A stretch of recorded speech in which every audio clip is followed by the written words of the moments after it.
wants him out. Like you said before, like there could be a possibility that they should have got rid of him. But here's the thing, though, like, do they actually get rid of Diontae Johnson, or he's just going to stick Oh around? gosh, I hope so.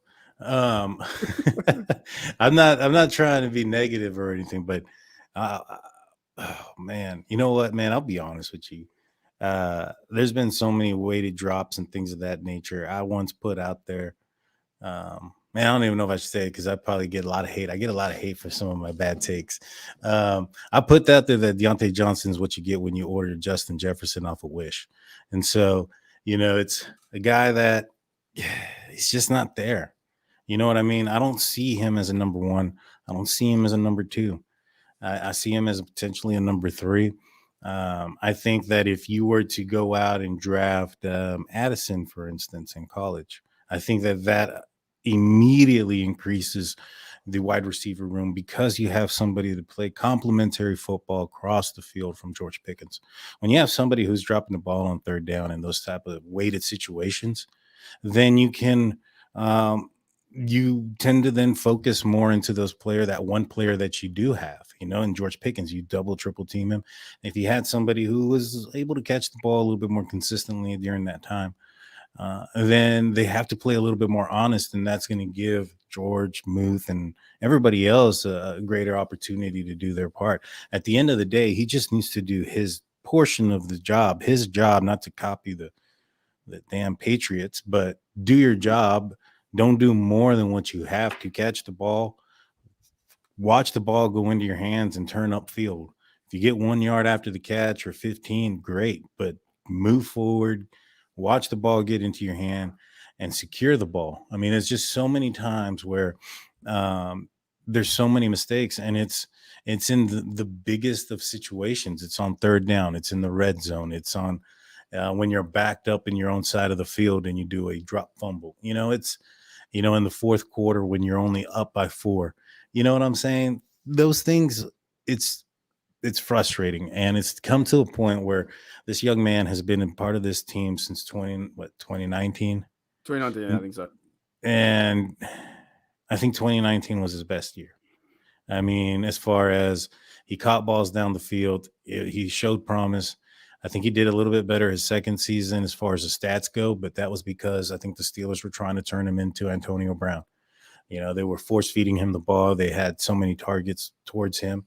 And I think once he started to drop the ball, that started to deal with his, maybe confidence. And, that's where we're at today. But it is what it is. I just think that if you get you put a better receiver out there, one that can do the routine plays routinely, especially in those weighted situations that doesn't get tight in those heavy situations, not to copy too much of Mike Tomlin. I think that you end up having a more dynamic offense in this scenario, and a team that's putting up points. You can't get 100 targets and not put the football in the end zone. That is poor, by all means. It really is. I just think, though, like, what's the reality, though, that Steelers actually go that direction and maybe trade him just to another team? Do you think it's a genuine reality where another team will pick him up, or there'll be a trade value for that? Maybe. I mean, you look at what he's done in his body of work as far as the amount of targets, the catches that he's had, and you look at it from a statistical standpoint, probably. I mean, somebody gave us a second round for Claypool, so I'm sure somebody will give us something for it. I mean, I've been saying it for a while. It seems like the NFL has been overpaying for receivers, and you want to sell when sell while it's hot, and buy when it's low, so to speak. And you see what we got for Chase Claypool, which is starting to look like a top 40 pick, man. I mean, something in the top 10 of that. Yeah, the Bears draft. keep losing. They keep losing. So as long as the Bears keep losing, and of course Claypool's a part of that equation too. I just find like look, I'm either way. Like I'm not down on DJ being the worst Steeler ever or the worst receiver. I still think he does some good things. Of course, he does need to work on his catches and the weighty downs, as you say, or Mike Tomlin would say too. But if they were to move on from him too, I just don't know if the Steelers would do that, right? I don't know if the Steelers would go and move Diontae from the equation and say, well, here's some draft picks. But it could be a possibility that a lot of teams around the NFL need guys I like mean, Diontae for their team. even if we got rid of him for the cap space, 18 million, and you draft another receiver, you can do a lot with $18 million.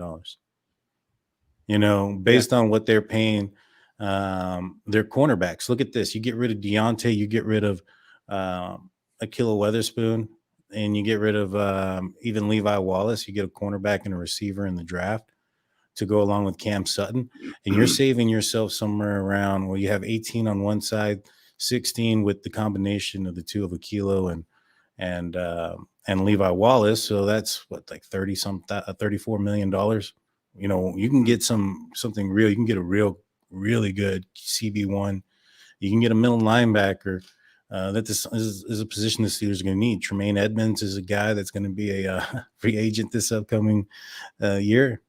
And that would look nice, Tremaine Edmonds standing next to Myles Jack, in my opinion. But yeah, it could be a point where the Steelers do maybe move on and give like Diontae Johnson a new team. I think that could be a possibility where, like you said, the cap space too would release a lot, right? Because he's getting the big coin over the duration. And maybe Kenny Pickett does go. Is it Addison? He's college teammate, right? And he might go find Addison in the draft. So that could happen if he falls our direction. For me, though, like we're getting pretty long in the tooth, guys. So we will start to end the video, but it's been a good discussion. Mostly around the offense and DJ. Because he is getting paid the big bucks and he needs to make the big plays, and he's not doing that. So that needs to start going his direction. But will the Steelers move on from him? Does Kenny seems to target him enough, like over 100 targets, right? He's getting him, but he's not getting the catches. His targets have gone down. His targets, a lot of them came with Mitch Trubisky there.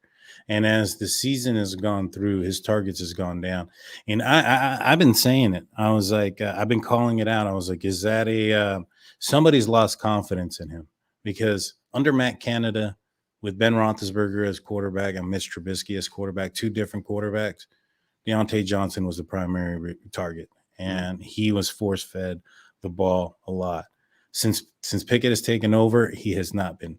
Now, is that because the quarterback doesn't like him, or is that because the offensive coordinator doesn't want to, maybe lose the confidence of their quarterback by throwing it to a receiver who has shaky hands at during certain points of the game?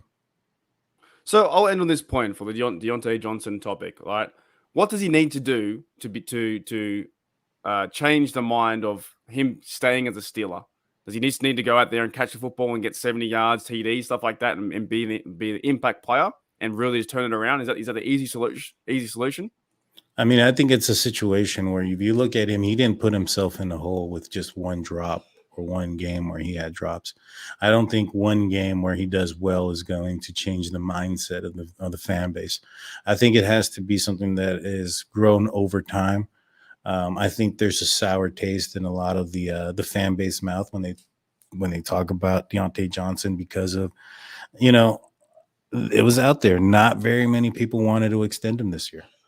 There wasn't very many that wanted to. They did. It seemed like a great deal at the time based on the production that you got over the last few years, but that production isn't coming forth right now. And so it leads you to believe, was that production because of, the franchise quarterback? And, without Ben Roethlisberger, you're just, it's always been that question. Are these receivers great because the Steelers do good at drafting, or are they great because we had a franchise quarterback? None of these receivers, I think only Emmanuel Sanders is the only receiver who's left the Pittsburgh Steelers and done something. Juju Smith-Schuster is doing something now, but he's got Patrick Mahomes. So it's not like he went to a subpar team with a team that has a less of a quarterback or less, talent. He probably went, honestly, to a team that has a higher dynamic offense and a better quarterback going into Ben's last portion of his career. And so, with that being said, you're really starting to see some of these players shine. And when you look at players like George Pickens, who, whether it's Mason Rudolph throwing in the ball in preseason, or if it's Mitch Trubisky who's throwing in the ball, or Kenny Pickett who's throwing the ball, he's made some fantastic plays and some fantastic catches. And that leads me to believe that that's a guy who's a game changer. And that's the guy in that dynamic that's who's elevating the players around him. Prior to this, it was Ben Roethlisberger, and he's a Hall of Fame quarterback for it. He's elevating the players around him, especially the receivers, because he's the one getting the ball to them. Without him, it looks worse. Now you have one receiver that's kind of creeping up through the rising up to the top, so to speak. And in my opinion, that's probably the best receiver that we have on our team. Big time. We're going to see if the Steelers are going to utilize George Pickens more. We're going to see if Diontae Johnson can get back to some winning ways and just basically get out of his own head. In my opinion, I think he can break off the routes, and then next minute he's just dropping footballs left, right, and center. I still believe that he can, but we'll see what can happen. But I'm not opposed to if they were to trade him in the offseason as well, or what do they do with him? Like you said, the receiving game, receivers come out of nowhere, right? The Steelers have always got good receivers. To me, it's going to come back off the run game to really see if we can win this game. But what? Here we go, Steelers! Here we go! Coach Stumlin, let's go for the win, man.